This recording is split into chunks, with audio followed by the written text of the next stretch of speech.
Good morning. Good morning. And peace and blessings. My name is Stephanie Brown. I'm from Fayetteville, North Carolina. And I am an activist, an HIV activist, and an advocate. At 19 years old, I was diagnosed with HIV. So it became very personal to me.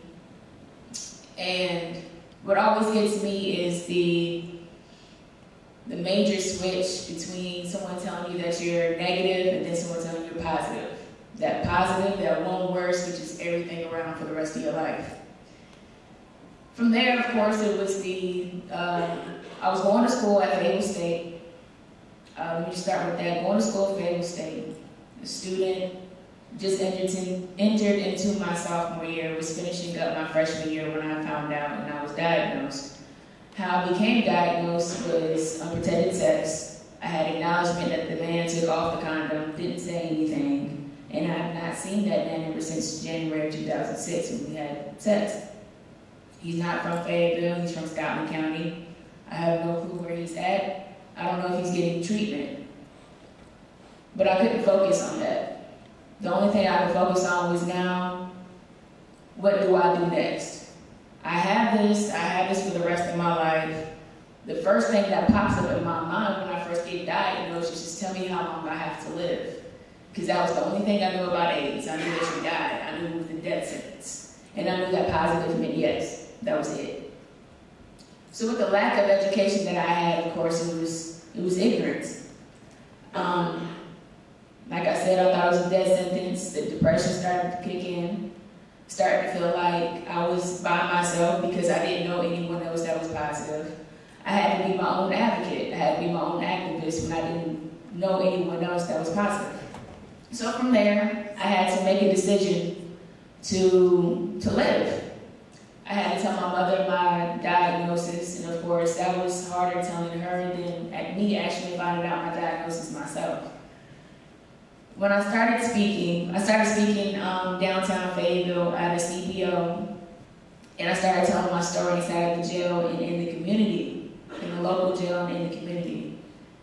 And the first barrier, I would say the first barrier that comes across to being an advocate is whether or not you have to make the decision to do it.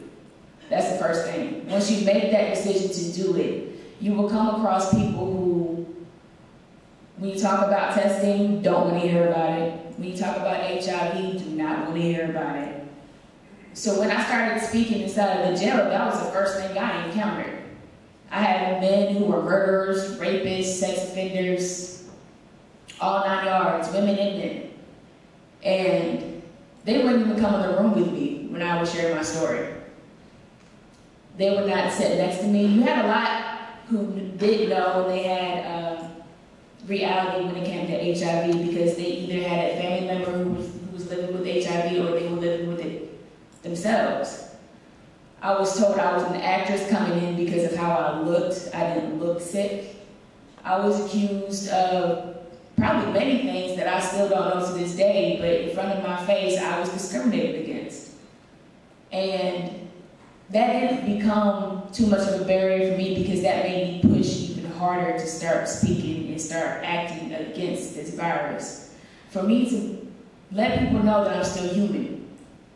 I had to convince myself that I was still human, for one, and accept that I had this virus and it wasn't going anywhere.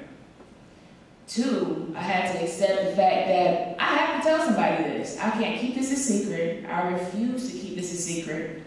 And having to live my life in the dark is one thing I refuse to do. When I started coming around and telling friends, well, let me go back. Before I started speaking, my mother was terrified of me speaking.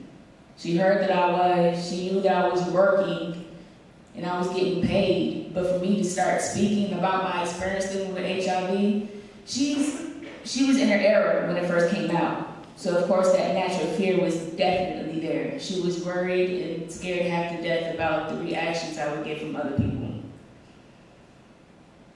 But soon, when she started to see how much it affected me in a positive way, for me to start speaking, to start to get this off of my chest, because for me to go out and be an advocate and an activist is therapy for myself. So when I started speaking, she could only give me the respect to say, Stephanie, I'm supporting you. And even my father does the same thing to this day. And it's all in, what do you want to see set for yourself? When I started noticing the policies with HIV, when I started to notice that funding was being decreased, but the infection rate was going up, it was backwards for me. That's unacceptable. I started to get pissed. I started to get mad, and that's where it became my passion to start acting against this. Because it's 30 years, and it's still brand new to some people. That's ridiculous. There's no excuse for it, but we have all the excuses in the world. I don't want to see, to me, I don't want to see another pill on the chart. I want to see a cure on the chart. I don't want to see, don't bring another pill to me. bring me a cure. That's what I'm about. I want to see solutions now. And